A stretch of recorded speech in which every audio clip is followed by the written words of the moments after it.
الله معكم أحبائي. آخر تطورات الحرب بين روسيا وأوكرانيا حتى صباح 22 من مايو، واصل الجيش الروسي عمليات التقدم مسيطرا على قرية جديدة في خاركيف، فيما تشهد مقاطعة خاركيف معركة كبيرة وتقدم للطرفين. تواصل الوحدات الأوكرانية هجوما كبيرا وواسعا في جبهة زابوروجي. ما الذي يحصل؟ تابعوا التفاصيل حتى النهاية كي لا تفوتوا أي معلومة. ولنبدأ مباشرة مقاطعة خاركيف جبهة فولشانسك، حيث في الجهة الجنوبية هنا تمكنت وحدات الفوج 82 من الفرقة 69 الروسية من الدخول إلى بلدة شيستريفكا والسيطرة الكاملة عليها. المعركة أدت إلى سيطرة وحدات الجيش الروسي على كامل هذه المنطقة الموجودة هنا باللون الزهري.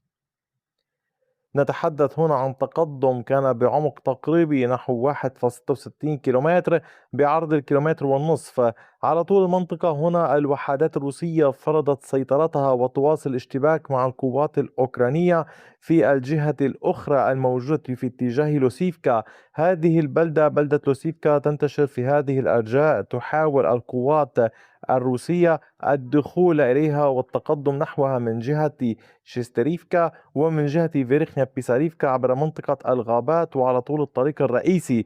العملية مستمرة، فهل سينجح الجيش الروسي بالدخول وتأمين المنطقة؟ دعوني أذكركم أن هذه القرية تقع على طول النهر الموجود هنا، والجيش الروسي يعمل على السيطرة الكاملة على هذه البلدات واحدة تلو الأخرى في محاولة لتشكيل خط دفاعي مستفيدين من وجود النهر في المنطقة هنا لحماية فولشانسك. لكن ما الذي يحصل بالقرب من فولشانسك على بعد عن قول مئات الأمتار؟ الجيش الأوكراني يواصل عملياته والضغط الكبير في المنطقة هنا، وقد واصل التقدم في بلدة ليمن مسيطرا على مساحة إضافية على كامل هذه المنطقة باللون الأزرق كما تشاهدون.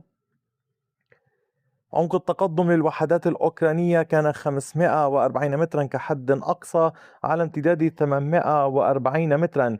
الجيش الأوكراني هنا دخل بقوة، وكما قلت لكم يشترك مع الوحدات الروسية في 4 بلدات في هذا الاتجاه: فيلشا، تسيلني وسينيلينكوفي وليمن. بمعنى آخر، خط الجبهة بات كالتالي: تحاول القوات الأوكرانية التقدم، وبالقرب من هذه المنطقة ستجدون مدينة فولشانسك حيث يسعى الجيش الروسي للدخول إليها. الوحدات الروسية المنتشرة: مفارز من أخمات، الفوج 41 من الفرقة 72، اللواء 128، فوج 1009، كلهم منتشرين في هذه المنطقة ويحاولون التصدي للوحدات الأوكرانية قدر الإمكان، احتواء هذا الهجوم الأوكراني لمنع حصول مزيد من التقدم والسيطرة. المعركة كبيرة، وكما قلت لكم بالأمس نحن نتحدث هنا عن جبهة كبيرة جدا. الأوكراني سبق وأرسلوا تعزيزات إن كنتم تذكرون، كما قلت لكم، من جبهة كوبيانسك إلى هذه الجهة في محاولة للدفاع أولا، ثم لاحقا استخدموها في شن عمليات هجومية. واليوم القوات الروسية تحاول استمرار بهجماتها كما لاحظتم في هذه المنطقة مع محاولة احتواء الهجوم الأوكراني في هذا الاتجاه.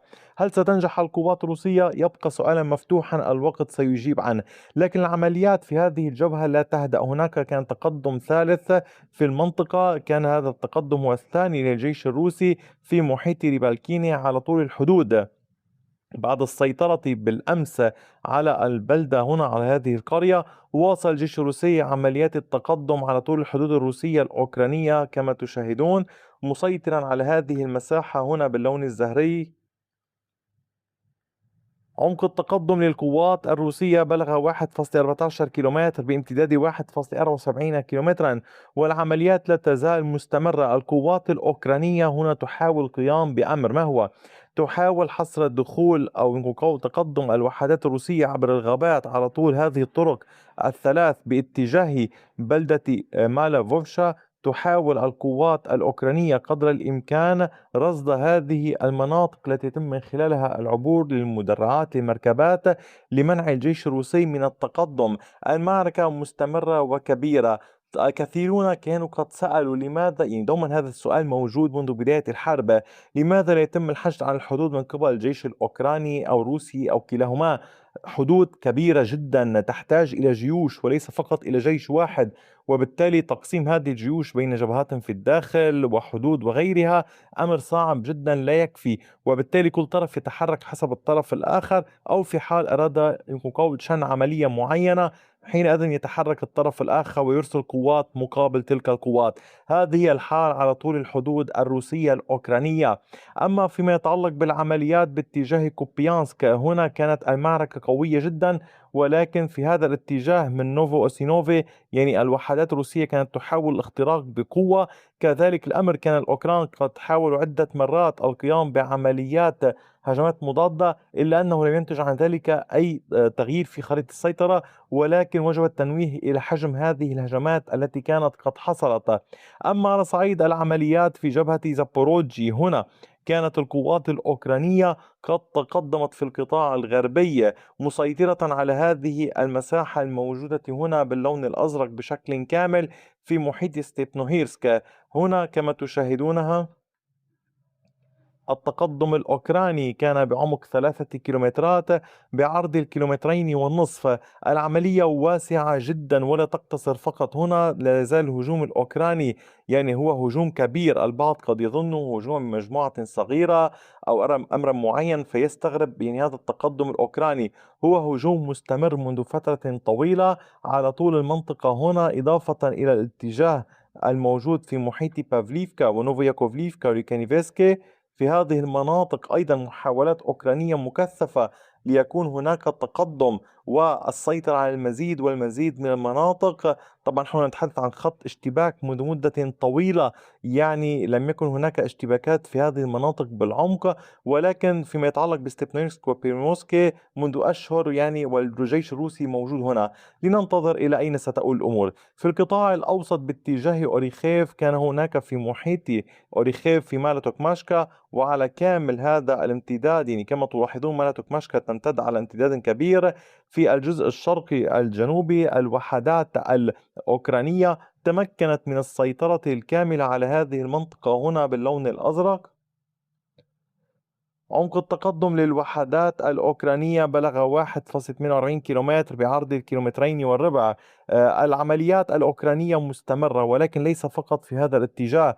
هناك محاولات أوكرانية للضغط من الجهة الشمالية على هذه المنطقة لمحاولة السيطرة على كامل هذه المساحة، ويمكن قول الضغط لاحقا باتجاه ما تبقى من مارتوكماشكا تحت السيطرة الروسية، يعني محاولة قطع خطوط الإمداد على القوات الروسية، عزلها عن القوات الروسية الموجودة في المنطقة هنا لتصبح جزئين وبالتالي يسهل السيطرة عليها.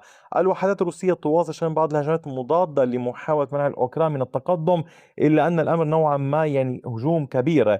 أما على صعيد العمليات في جبهة محيط اليابول فالمعركة لا تزال قائمة مستمرة. الضغط كبير جدا في اتجاه البلدات الثلاث فيرخنيا تيرسا فوزدشيفكا وريزديانكا. علينا أن ننتظر إلى أين ستؤول الأمور فيما لا تزال العمليات متواصلة في جبهة قسطنطينية دون أي تغييرات. وتابع معكم أي جديد أي تفصيل.